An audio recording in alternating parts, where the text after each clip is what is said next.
Hello there, and welcome to the War Factory for today, November the 29th. I am starting off with a solid Sparky time hackathon, and I don't mean to frighten you, but I decided this week I wanted to do the War Factory all out with the tribes, and obviously no boost, because I was able to pull this off before I had to hit the op. So, as you can see, first load, a whole buttload of Grens. I was kind of hoping I might be able to save Sparky, but I went all about that completely wrong. I was trying the double because I wanted to be creative and fancy, and it turns out that actually the two shock launchers do a really good job of shocking things.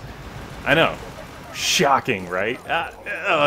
Anyways, so only half of the one went down. That's fine. I figured, okay, I'm going to throw down my GBE, and I'm going to take out the rocket launcher that will become an issue first. But the beauty is, by dropping all my Grens down on that corner, I am just farming up a mountain of energy while I go about and goof on other things. So I'm able to finish off the rocket launcher and the shock launcher.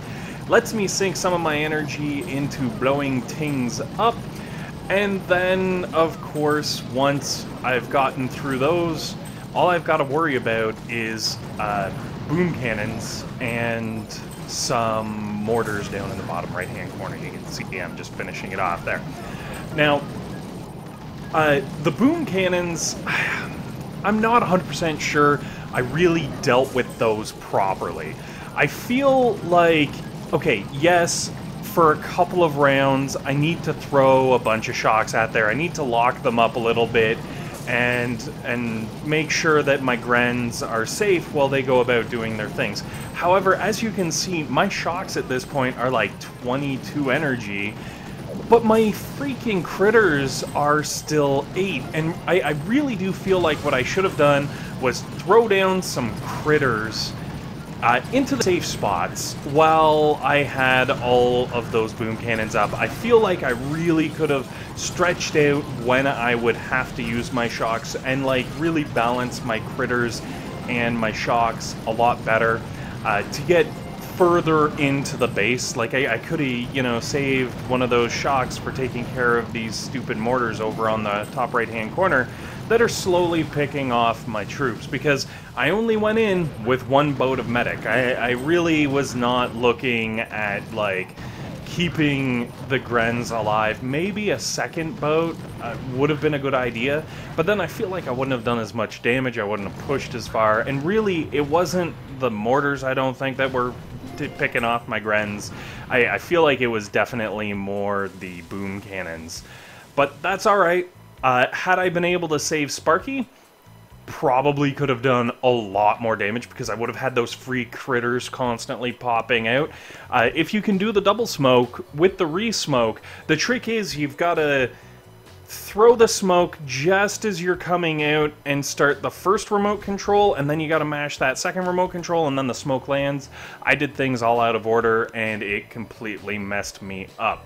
But that's okay, because then, bloop, round 2, attack number 2, whatever you want to call this, going all Grens again, one boat of medics, but this time with Kevin.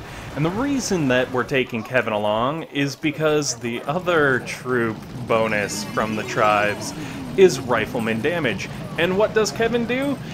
That's right, he pumps out Riflemen faster than you know what, I'm just gonna close my mouth right now and continue on with the attack. So really the Riflemen are primarily there as cannon fodder. Like, that's what we want them doing. We want them distracting the boom cannons and the sniper towers and just committing as much damage as possible. Now, what I was not anticipating was how incredibly powerful these little sons of guns are. They're just, man, they are just goofed up. They're going crazy. So with a couple of shocks, I was able to really neutralize the flamethrowers and the machine guns that would have shredded my poor Riflemen. And I let them eat, man. I just let them dig through this base like it was nothing. And it worked freaking fantastically. So obviously, reposition and reflare, and you can see already the Grens with their extra speed are doing so much work. They've almost cleared out everything around this base, so it's really just, you know, a couple of shocks to buy me enough time that I can really finish this base off. And that is how you ruin Gearheart's day with nothing but Grens. Well, and you know, about a max each time. But, like, honestly, Gren week, oh yes. Oh, so yes. Anyway, at this point I was just kind of having fun blowing up extra defenses because I was like, well, I got the extra energy, I might as well do something with it. Also, every time, you know, you take out a building, it does damage to the HQ, and that is really all there is left to do because I ruined this map.